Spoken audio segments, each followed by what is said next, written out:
Viti 2024 ka rezultuar pozitiv, sa i përket të zhvillimit të fermave. Instat bën të ditur se nga 263.000 gjeth, numri shkoi në 272.000, me një rritje prej 3.3%.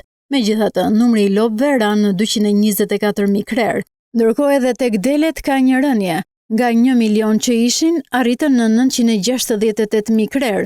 Numri i dhive po ashtu është ulur me 2.2%, nga 512.000 në 501.000 krerë. Prodhimi i përgjithshëm i qumshit është ulur me 2.7%, duke kaluar nga 900.569 ton në vitin 2023 në 876.688 ton në vitin 2024.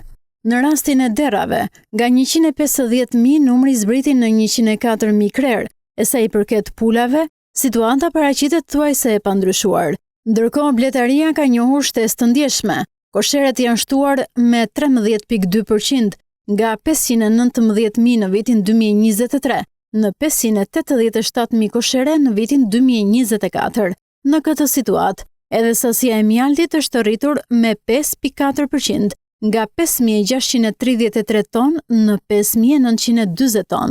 Sa i përket prodhimit bujqësor, drejtrat arritën në 629.919 ton, me nivelin më të lartë të prodhimit në qarkun e Fierit, me 129.252 ton, ndjekur nga Elbasani dhe më pas Korça. Ndërkohë, Perimet regjistruan një prodhim prej 1.424.404 ton, me rritje prej 2.9%, krahasuar me një vit më parë.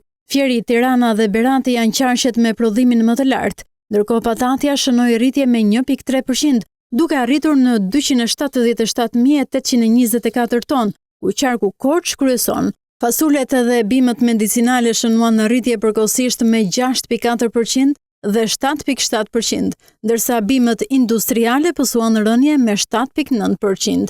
Prodhimi i pemëve frutore arriti në 295.532 ton, duke shënuar kështu një rritje me 3.1%, me qarkun Korç si kontribuesi kryesor.